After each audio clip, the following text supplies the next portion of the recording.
मर बिन खिताब इस्लाम के सख्त मुखालिफ थे और यहाँ तक कि नबी सल्लल्लाहु अलैहि वसल्लम को कत्ल करने का मंसूबा बनाया। रास्ते में सुना कि उनकी बहन और भाभी ने चुपके से इस्लाम कबूल कर लिया है।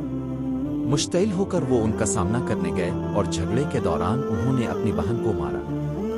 जब उन्होंने अपना खून बहता देखा तो उन्हें गहरा नदामत महसूस हुआ और उन्होंने कुरान की आयत को देखने को कहा जिसकी वो तिलावत कर रहे थे। सूरह ताहा के अल्फाज पढ़कर उमर रज़ी अल्लाह अन्हु का दिल नर्म हो गया और वो फौरन नबी सल्लल्लाहु अलैहि वसल्लम के पास अपने ईमान का ऐलान करने गए।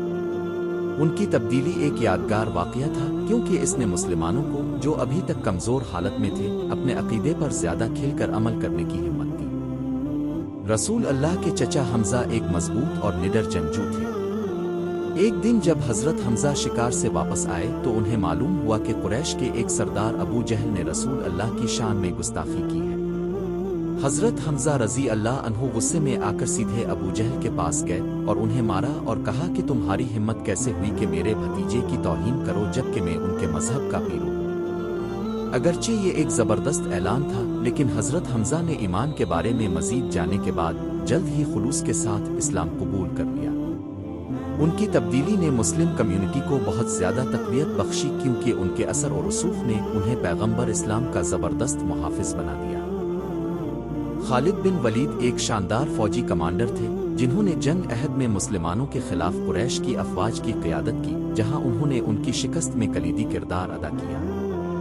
ताहम फतह मक्का के दौरान इस्लाम किस तरह परवान चढ़ रहा था और रसूल अल्लाह सल्लल्लाहु अलैहि वसल्लम की रहमत को देखने के बाद खालिद बिन वलीद ने उनके मौक़िफ़ पर सवाल उठाना शुरू कर दिए। आखिरकार उन्होंने नबी सल्लल्लाहु अलैहि वसल्लम को ख़त लिखा कि क्या उन्हें इस्लाम में कबूल किया जाएगा।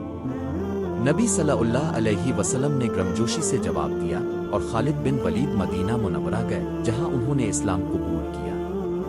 उनकी तब्दीली के बाद नबी सल्लल्लाहु अलैहि वसल्लम ने उन्हें उनकी अस्करी सलाहियत और इस्लाम के लिए लगन की वजह से सैफ़ुल्लाह, अल्लाह की तलवार, का खिताब दिया। कुरैश के रहनुमाओं में से एक के तौर पर अबू सुफियान इस्लाम का सख्त मुखालिफ था और उसने मुसलमानों के खिलाफ कई मुहिम्मात की क़यादत की। ताहम बरसों की कशमकश के बाद जब मुसलमानों ने मक्का फतह करने की तैयारी की तो अबू सुफियान रसूल अल्लाह सल्लल्लाहु अलैहि वसल्लम से मिलने गए।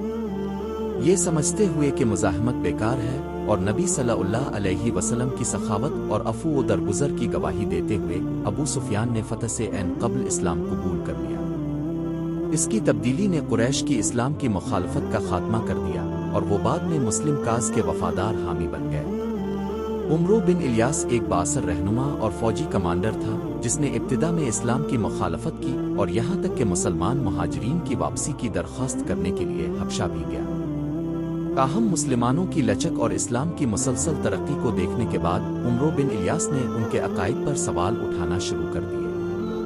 आखिरकार वो मदीना मुनव्वरा गए जहाँ उन्होंने अपने ईमान का ऐलान किया और नबी सल्लल्लाहु अलैहि वसल्लम के करीबी साथी बन गए। उमरो बिन इलियास ने मिस्र पर मुसलमानों की फतह की क़यादत की जहां उन्होंने इंसाफ और हिकमत के साथ हुकूमत की। साद इब्न इब्बी वक़ास इब्तिदाई इस्लाम कबूल करने वालों में से एक थे जिन्होंने सिर्फ 17 साल की उम्र में इस्लाम कबूल किया था। वो एक शरीफ ख़ानदान से आए थे और उनकी वालिदा उनके मजहब तब्दील करने की सख्त मुखालिफ थी। हत्ता कि इसने भूख हड़ताल भी की ताकि उन्हें अपना अक़ीदा तर्क करने पर मजबूर किया जाए, लेकिन साद साबित कदम रहे और इस्लाम छोड़ने से इनकार कर दिया। उनकी लगन से मुतासिर होकर पैगंबर ने उन्हें कई अहम फौजी मिशन सौंपे जिनमें कादसिया की जंग में मुस्लिम फौज की क़यादत करना, जहां मुसलमानों ने सल्तनत फारिस को शिकस्त दी।